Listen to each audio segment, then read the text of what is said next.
The shutdown stalled. No movement today as the White House, sensing an opportunity, gears up for layoffs and program cuts. Cybersecurity, mostly a private sector concern, but federal detection and advice matters, especially for critical infrastructure. Now it's a shutdown casualty. Leland Vittert, well known on TV, joins us to discuss his new book, Born Lucky, a memoir about growing up with autism and finding ways to thrive.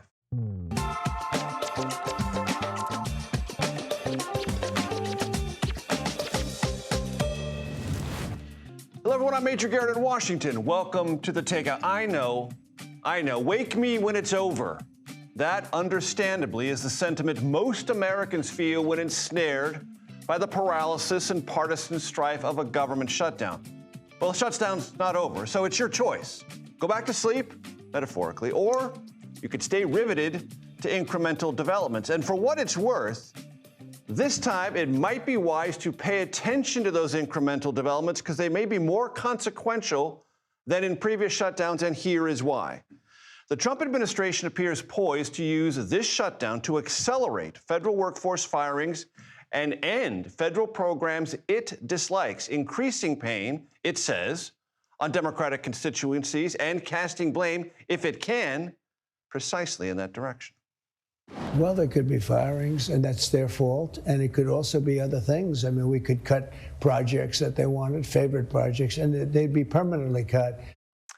Layoffs could be in the thousands, more if the shutdown drags on. Senate votes tomorrow. Congress is not voting today in observance of Yom Kippur. Will be closely watched for signs of Democratic disunity. If tomorrow's votes follow the current pattern, this shutdown, Republicans and Democrats now privately predict, could last for another full week, possibly longer. In the interim, here's a sampling of today's rhetorical flourishes.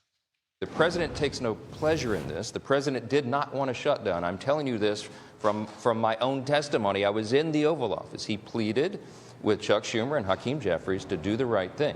Keep the government open. We'll talk about all these other issues later because that's how the process works. We're ready to negotiate. We have had now 3 months. We've been begging the Republicans to come to the table and negotiate. You know how many negotiations there have been? 0. And the Republicans are saying they won't negotiate when there's not a shutdown. They won't negotiate when there is a shutdown. So far, they won't negotiate at all. We are only fighting not to expand the money that's spent on health care, just to roll back the cuts. Democrats have voted for the clean continuing resolution that Republicans introduced 13 times in the past. 13 times. They voted for it as recently as March. And now all of a sudden they are shutting the government down and they are holding our country hostage over a partisan political matter that the vast majority of the country disagrees with. The president met today with his Office of Management and Budget Director, you see him there, Russ Vought, for advice about layoffs and federal program elimination. On social media, Trump described Vought as being of Project 2025 fame. You might remember during the 2024 campaign, Democrats tried to make Project 2025 a governing manifesto drafted by the Conservative Heritage Foundation. Not famous, but infamous. In his one debate with Kamala Harris, Trump played off Project 2025, which now, of course, courses through his administration in both personnel and policy, as something akin to a doorstop or a paperweight. I have nothing to do, as you know, and as she knows better than anyone, I have nothing to do with Project 2025. That's out there. I haven't read it. I don't want to read it purposely. I'm not going to read it. This was a group of people that got together. They came up with some ideas, I guess some good, some bad, but it makes no difference. It makes a difference now and may define how this shutdown differs from those that came before. We begin with Olivia Rinaldi here with me at the family table. Olivia, what can you tell us about the conversations at the White House today and what may come in terms of either program eliminations or layoffs? Well, what's interesting about this was President Trump broadcasting that he was meeting with Roosevelt, because you would think that would be a conversation you'd have in private, one of, here's what we're planning to do, here's what we're plotting, who's going to let go. Instead, the president is publicly taunting the Democrats, saying, if you want this shutdown, trying to scare them, it appears. Scaring them, saying, and he wrote on True Social, I can't believe they're giving me this opportunity. That's how they're viewing this, to carry out that sweeping agenda like we talked about with Project 2025. So what could be at stake? The EPA, which is having significant furloughs. Department of Education, significant furloughs. We already know that the U.S. Patent and Trade Office is facing a reduction in force. So that's what's key over the next 24 hours, especially as the Senate seems to vote on that bill when they come back. We'll see what goes on with that. It seems likely that the shutdown is going to continue through the weekend into next week. But over the next 24 hours, we could potentially see who is actually going to be impacted by those massive layoffs that they're talking about. You heard Caroline Leavitt. It's in the thousands. Right. And the terminology matters here because a furlough differs from a firing. Reduction in force, meaning it's permanent. Yes. Furlough, you might be back, you might not. And they're looking at, in some instances, straight up firings. Yes, that seems to be what they're looking at, is that they are going to have mass reductions in force. This is particularly on top of what we've seen already with DOGE, but this could increase. Thousands of people being laid off because of these reduction in forces as they're taking advantage of wielding executive power in this shutdown. We've already heard from members of Congress, Speaker Johnson saying that they believe the president is given more power during a shutdown. The executive grows stronger, if you could believe it, as this has been an ongoing negotiation of this Trump administration. How much power does the presidency have?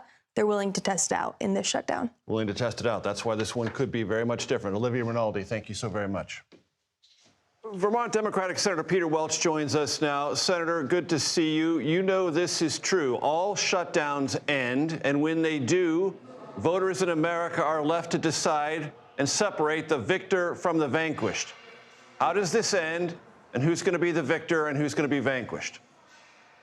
Well, first of all, what's it about? Number one, I don't like shutdowns, and the reason we're at a shutdown is about health care.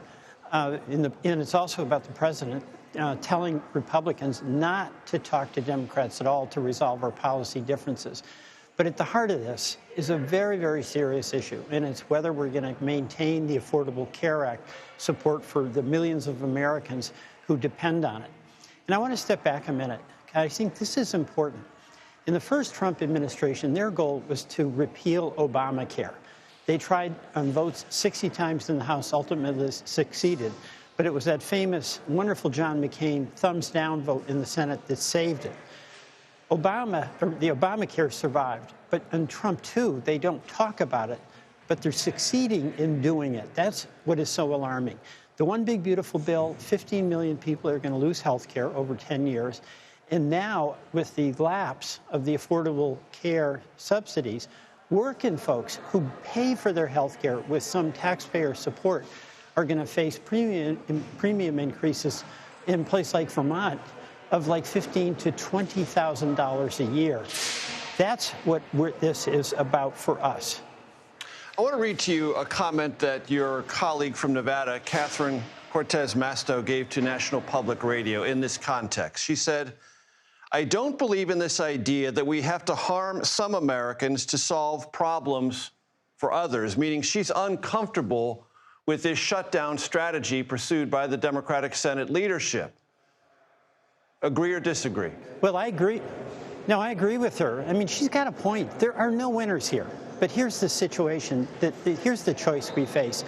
Do we want to appease Trump, where there's overwhelming evidence, and that's just by buckling to him, that there's no end to what he'll demand, or do we want a shutdown? The fact is we want neither. But, you know, Catherine made her choice, and for really good reasons. I made my choice, and it's about the only leverage we have to protect Americans' health care is by making our point here. So that's what is at stake here. It's the health care. And by the way, the president, number one, told Republicans don't talk to Democrats. In the past, presidents, Republican or Democrat, have been the convener-in-chief, forcing the parties in a room to work out the differences. It's the opposite here. Second, we just saw the extraordinary vindictiveness of the president, where he took away about $8 billion in funding that went to states on the basis of the fact that those states did not vote for him in the presidential race. That's unheard of. So we are dealing with an executive who is willful and whose goal since Trump won has been to get rid of the health care that we passed during President Obama's time. To that point, Senator Welch, the president has made it clear this week that the longer the shutdown goes, the more he will lay off or fire, not lay off, fire federal workers and close down programs he believes specifically benefit Democrats. Are you not fearful of that consequence? You know, I'm absolutely fearful of it, but I'm absolutely appalled by it as well. We have a policy difference. He's entitled to fight for his position on health care. And why doesn't he come out from behind the lectern and say to America, you know what, you're on your own when it comes to health care? So he can take an explicit position, but when he's abusing the power of his office to take away funding for Vermont because Vermont voted for his opponent, or Illinois, he's hurting individual American citizens who have no say in this. I think it's pretty appalling abuse of power. It has been said by many privately today, Senator, that votes tomorrow will be very indicative of the duration of this shutdown. If there's no cracking among Senate Democrats, Republicans and Democrats I've talked to and our colleagues at CBS have talked to say this thing could go on for a week, if not longer. True? Well, I hope not. The bottom line here is when I was on the floor and we had some informal discussions, there were a number of Republicans who understood the merits of our concern about extending the tax credits in the Affordable Care Act. And the reason they do is because what I just described, a Vermonter getting a $15,000 increase in their premiums or $20,000, that's going to happen in their states as well. So this threat of essentially collapsing the Affordable Care Act support is going to hurt folks in red states and in blue states. And a lot of my Republican colleagues understand that. And that gave me some confidence that at least the members of the Senate can have an opportunity to discuss a way forward. Now, Trump is making it harder. Number one, he doesn't want a deal. And he has been fighting to get rid of health care for 2 terms. And number two, he's not playing the constructive role that usually is the one that a president does. So tough days ahead, but this is a fight worth having about protecting health care for Americans. Democratic Senator Peter Welch from Vermont. I appreciate the time, sir. Thank you. Thank you.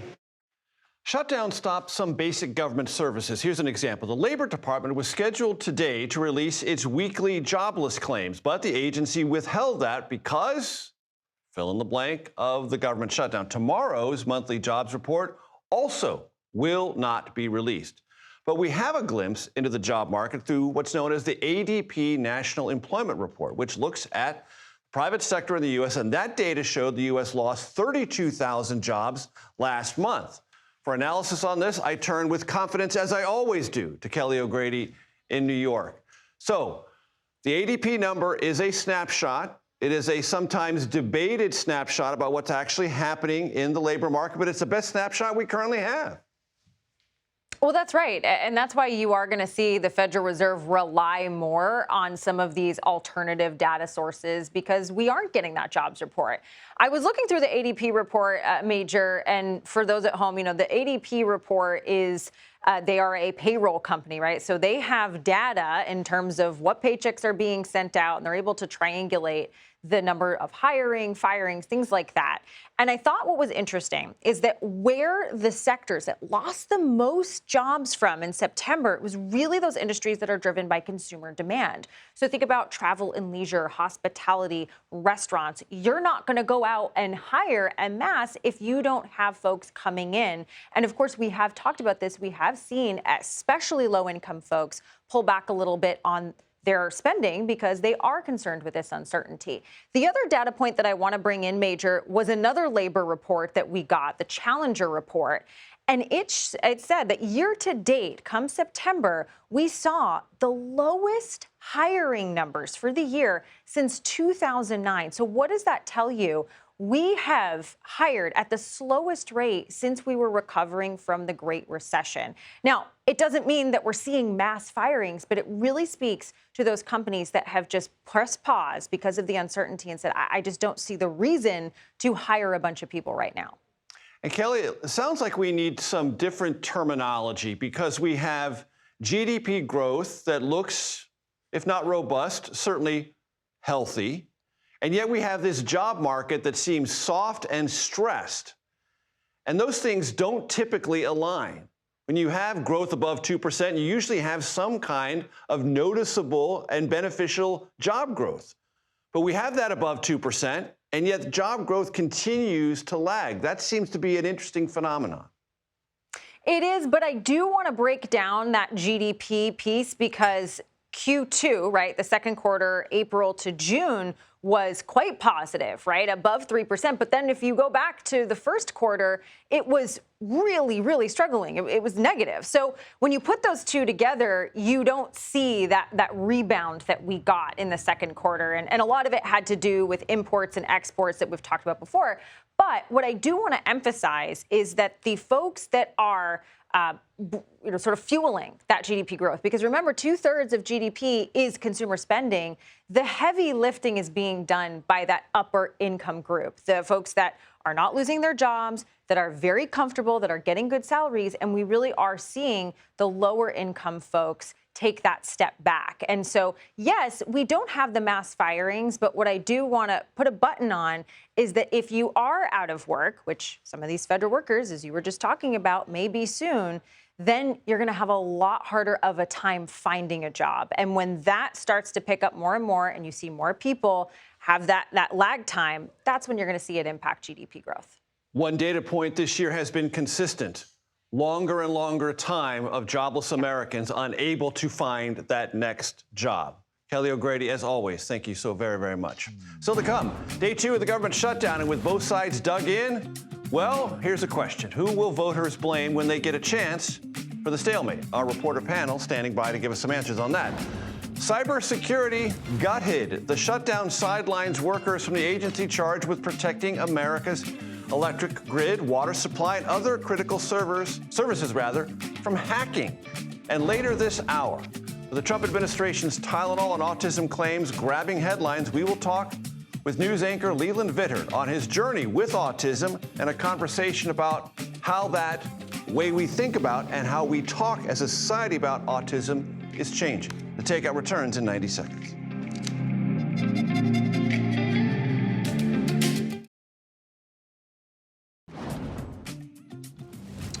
Welcome back to the Takeout. Has the government shutdown left critical U.S. infrastructure vulnerable to cyber attacks? Now, the Cybersecurity and Infrastructure Security Agency, it's got an acronym here in D.C. We call it CISA, furloughed the majority of its staff. Coinciding with that, interestingly, a law that allows and essentially encourages companies in the private sector to work together to fight cyber attacks expired this week. For information and analysis on all of this, CBS News Homeland Security correspondent Nicole Skanga joins me now here at the family table. So, the furlough of the CISA employees, how big a deal is that? It's a big deal, Major. We talk about CISA a lot because they have a very important job, and that is to secure the nation's critical infrastructure. And what we mean by that is think about our water supply, think about the power grid, everything to our election systems. And right now, 65% of staff are on furlough. Now, because what CISA does is so mission critical, that means roughly 900 people are still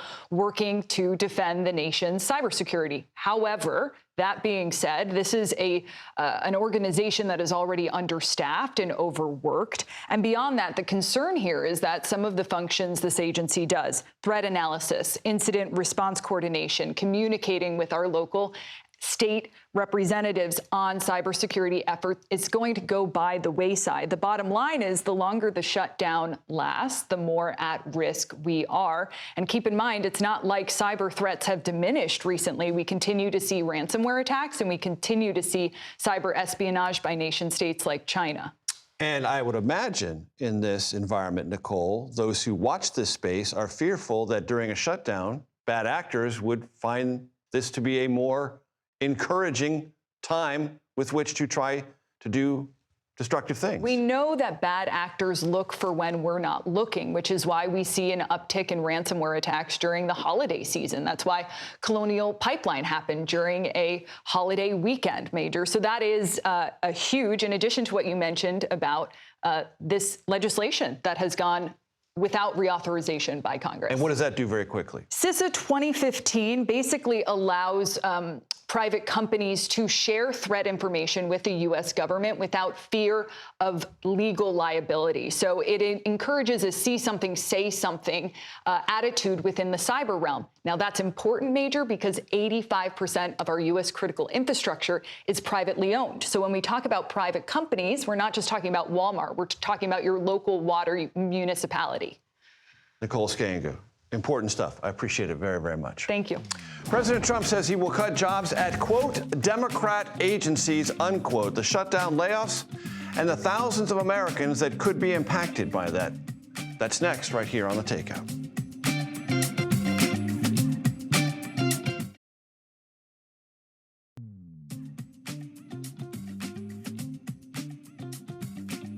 Welcome back to The Takeout. Here is a look at what else we and now you are watching this evening. British police say this morning's deadly rampage at a synagogue in Manchester was a terrorist attack.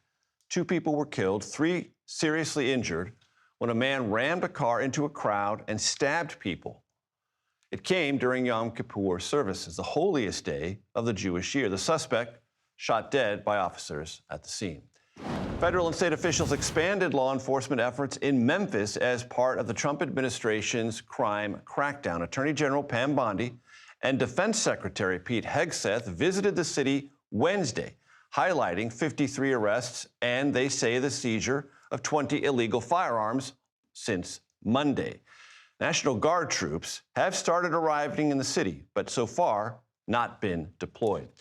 And of course, we are following the latest developments, whatever they may be, and there weren't that many today on Capitol Hill, where Republicans and Democrats remain at a standstill, and day 2 of the government shutdown carries on. Joining me now, congressional reporter for Semaphore, Eleanor Mueller, and national political reporter for The Hill, Julia Manchester. Julia, you are focused on the relative cohesion and coherence of the Democratic messaging in this shutdown. How do you evaluate it thus far? Well, it's been interesting to see, I think, how Democrats have been rolling out the message.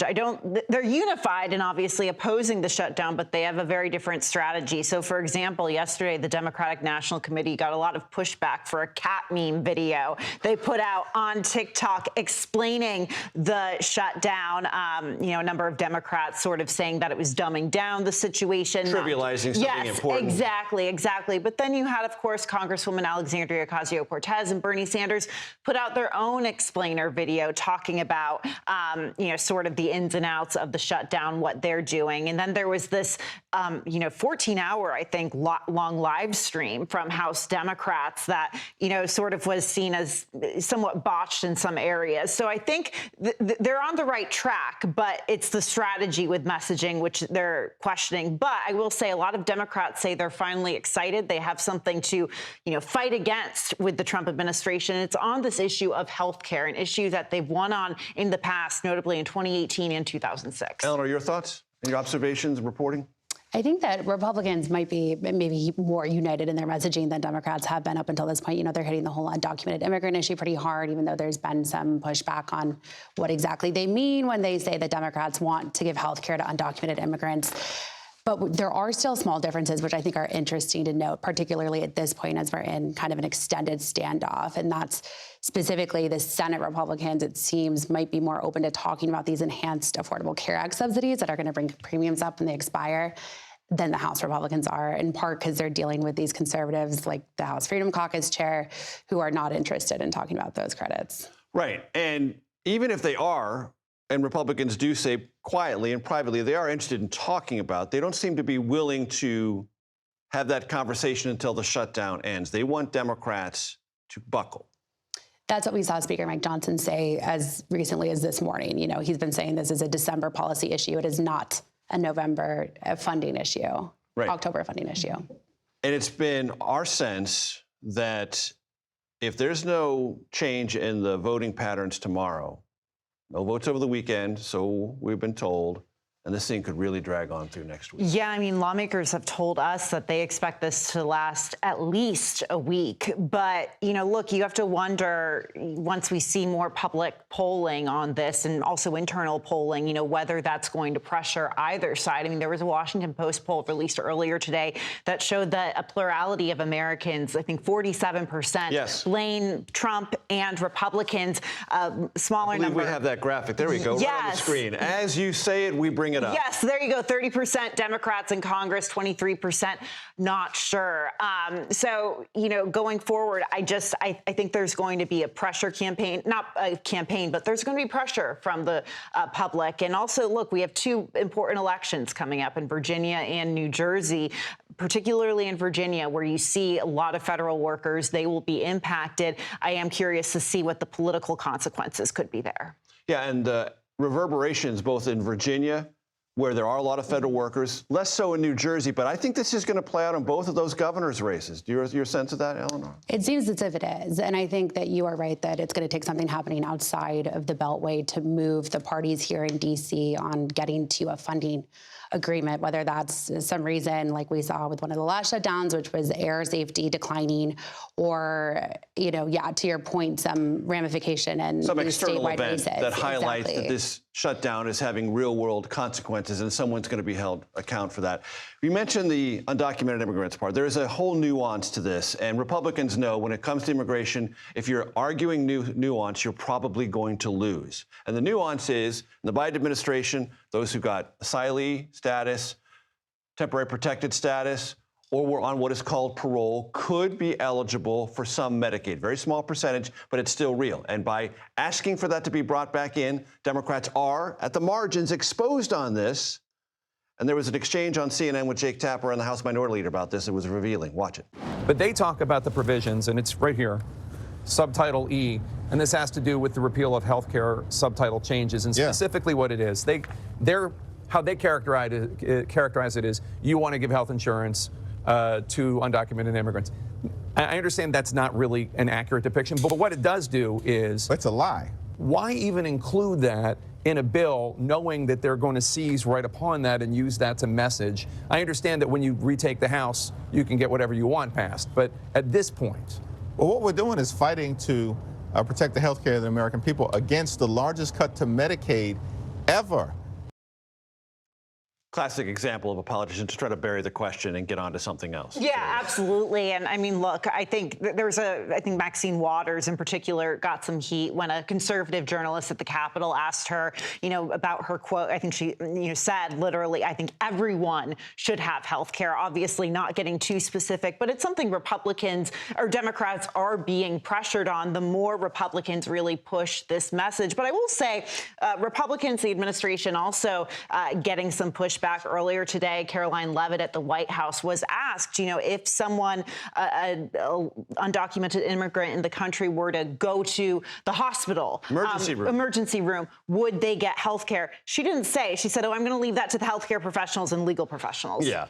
That's also trying to bury the question. Julia Manchester, Eleanor Mueller, thank you so very much for coming in. Remember, the candy does not eat itself, so reach in with gusto. Still to come.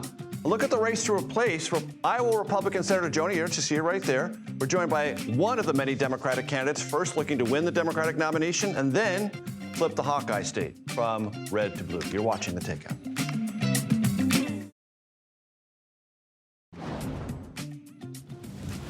Welcome back to The Takeout. Thanks for hanging out with us. For just the third time in more than 5 decades, Iowa will have an open Senate seat in next year's midterm elections. Current Republican Senator Joni Ernst announced last month not running for re-election after serving 2 terms. Josh Turek joins me now. He is one of many he's one of many Democrats seeking the nomination. He's a member of the Iowa State House of Representatives. Josh, great to have you with us. By the way, we'll invite all the other Democrats seeking the nomination on this program. Josh, the first one to say yes. So, Josh, you're first up. Question. If you were in the Senate now, today, would you back the Senate Democratic leadership's shutdown strategy or oppose it? Like, for example, John Fetterman. Well, I am someone that believes that at its best, government can and should work for all. So I would say that I'm not a big fan of shutdown politics. Also, inevitably, it ends up affecting the most vulnerable in the society the most. I mean, you're talking about families that are on WIC, so that's infants and children that will be affected. It's families that are on SNAP benefits. And so like in a state like Iowa, where the SNAP benefits, you have 90% of the families that are on SNAP are families that have children or individual with a disability, elderly, or the veterans. So it's always these individuals, the most vulnerable, will be affected. I also don't think it's a particularly good idea for us to be going into hurricane season and to having cuts to FEMA, or for that not to be working. But I also think that it's important to recognize that the subsidies to the ACA, that's going to have 120,000 Iowans that are going to see their health care cost significantly rise. And I think that that's important. And I think that health care and having affordable and accessible health care for all Iowans and all Americans is something worth fighting for. Agreed. I can see your priorities in both instances. But in the Senate, as you know, choices are sometimes not nuanced. They're binary. You got to do one thing or another. So would you be voting with Republicans now to end the shutdown, or with Democrats to keep it going? In this particular case, I think I would vote with the Democrats because I do believe that having accessible and affordable health care for all is something that's worth fighting for. It's not only the 120,000 Iowans that are going to see their health care costs go up. This is in addition to what has already happened here in Iowa due to the big, beautiful bill, where you have 110,000 Iowans that are going to lose their Medicaid coverage. We're in a state here in Iowa where 1 in 5 Iowans are on Medicaid and 2 in 5 in the rural communities. Josh, I want to ask you about something that has played significantly across the headlines in Iowa. The matter involving Ian Roberts, who has resigned as the superintendent of the Des Moines School Board, the most important and largest school board in the entire state. And implicated in both his hiring and what has or hasn't happened is one of your opponents in this race, Jackie Norris, who is the Des Moines School Board chair. To what degree does this matter involving Ian Roberts reflect on her capabilities? And what's your sense of what happened to Ian Roberts and the problems it's caused in Des Moines? Well, it's an ongoing legal matter, and so I think it's important that we see the facts as they are and how it all plays out. I will say this, that we certainly need immigration reform, and this is someone, my wife is an immigrant. She was born in the Dominican Republic. We met in Spain during Trump's first midterm. We were denied her citizenship without even getting an interview. It was something that was incredibly costly to us. We spent thousands of dollars, one of the most stressful moments that I had in my life. Even once she became a citizen, she was twice pulled off the voter rolls out here. And so I'm someone that absolutely recognizes that we need an easier pathway to citizenship, that we need common sense immigration reform. And I would say, additionally, if you are illegal and you have come here and you have committed a violent crime, we don't want you here. But if you're living here and you're working hard and you're supporting your community, I think you should be welcome here in Iowa. Very quickly, though, are you satisfied with the vetting or lack of vetting of Ian Roberts, whose own education credentials now appear not to add up at all? And in addition to his immigration status? I think it is very troubling. That's it? Yeah. Okay. Josh Turek, I appreciate the time. Thanks very much. Potential causes of autism has become, as you well know, a hot-button issue across our political conversation. National News anchor Leland Vittert joins me to talk about how much treatment has changed since his childhood and the progress he would like to see going forward. That's next right here on The Takeout.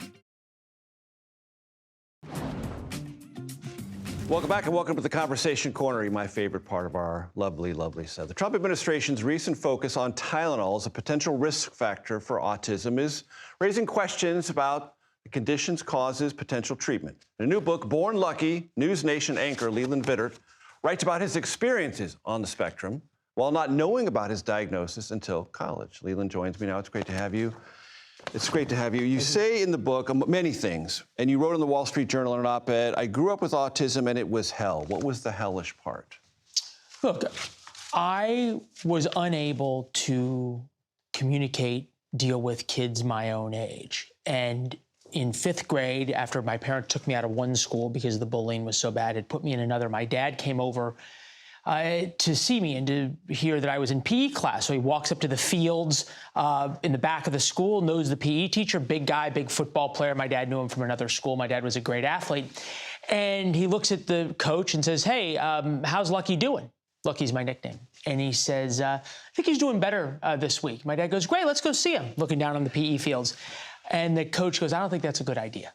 My dad goes, why not? He says, well, I've had to put him with the girls because he's bullied so badly by the boys. So that is one of 100 stories in Born Lucky. There's the principal 2 weeks into the next school I was put into in 7th grade who called my parents into the principal's office to tell them everybody at the school thought I was weird, ... including me, meaning her, who thought I was weird. So that's just some of the things. And to be fair, I'd never told anybody about this. My parents never told anybody about this diagnosis, so people didn't know. You also write in the book about the power of not being labeled something or thinking you are a quote-unquote victim. Yeah, this was part of my dad's decision to work to adapt me to the world, not the world to me. And from when I was young, there were no accommodations. There was never a Lucky special, Lucky needs extra time on tests, even though I had a very severe learning disability or multiple. He believed that the world later in life would not adapt and would not understand. So therefore, he was going to have to teach me the social construct, the emotional empathy and understanding that comes so naturally to somebody like you. Right. And the cues, those subtle social cues, were almost elusive to you as a child, or utterly elusive. Not utterly elusive. I was completely blind to all of Didn't even know they were missing. No. And one of the things that your father helped you go through in terms of talking and relating to people was he would tap so his watch. it's a great sort of thing in Born Lucky that my dad was able to begin teaching me this. So he would take me out to lunch. He was my only friend. He had left his job because he realized I needed somebody to sort of look after me. And let's say we went to lunch with you, and as I would start talking too much and asking you questions, rather than saying, you know, Lucky, enough, he'd tap his watch, and that was my signal to A, stop talking, but B, bookmark it. So I would have loved going to lunch with you. I love talking about the news and politics, and he would have said, okay, so when Mr. Garrett, always Mr. Garrett, never by a first name, when Mr. Garrett was talking about his weekend plans, why did you interrupt and ask him what he thought of the government shutdown? And I'd say, well, I don't know, Dad, I thought it was interesting. He'd say, well, right, but what do you think Mr. Garrett wanted to talk about at that minute? And it was that on an hourly basis, sometimes a minute-by-minute basis, of trying to teach me in that post-game how the world interacted. You understand this. I've got a minute. You gonna start tapping your watch? Yes. How is this administration getting the autism conversation right or mishandling it? I'm not a doctor. I'm not a scientist. Right. I have the chemistry grades to prove it. As do I. So I will not be discussing dosing of Tylenol. But by God, 1 in 1,000, 1 in 1,200 when I was diagnosed as a kid had autism. Now it's 1 in 31, 3 times higher for boys. Thank God we are having this conversation. If it helps so other kids don't have to go through the hell that I went through and what's described in Born Lucky, hallelujah. 15 seconds, advice to parents in this situation? This isn't advice. It's not a cure. It's not a prescription. This Born Lucky is about hope for every parent of a kid who is struggling. It's why it's sold out twice already on Amazon. There's a good reason it's sold out. It's a great book. Congratulations, Leland. It's been a pleasure. Thank you very much, sir. Thank you. Finding common ground during these politically polarizing times, it is a recurring topic. Philanthropic leader Darren Walker joins us on the Takeout next to talk about that very topic.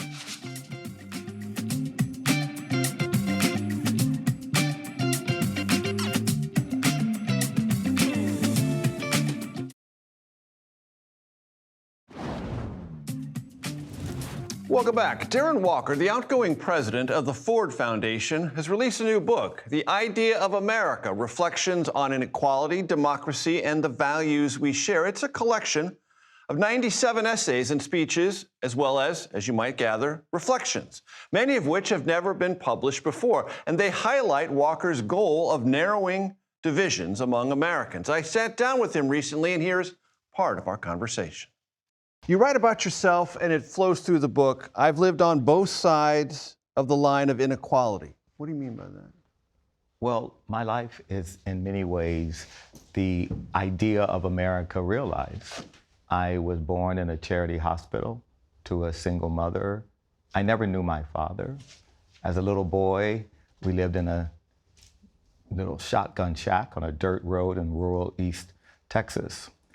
But I believed that my country believed in me.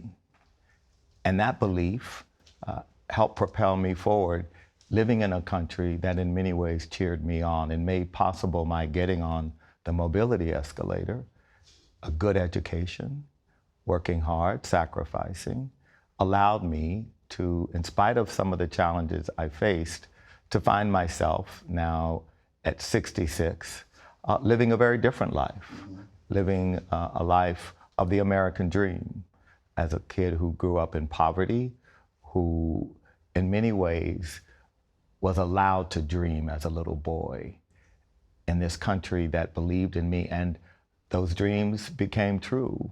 And I think what I worry about and what I want for America today is for little boys and girls, whether they are black or white or brown, rural or urban, to dream and to feel that they live in a country that is cheering them on and wants them to succeed. That's the country I grew up in. And you rose to one of the pinnacles of American and international philanthropy, certainly American philanthropy. How did your experiences as that child you're describing and that upward escalator inform the ideas, perspectives, and decisions you made in the philanthropic world? Well, I have a book called The Generosity to Justice, my first book. And in that book, it encapsulates the words of Dr. Martin Luther King about philanthropy. He says the following: philanthropy is commendable, but it shouldn't allow the philanthropist to overlook the economic injustice which makes philanthropy necessary.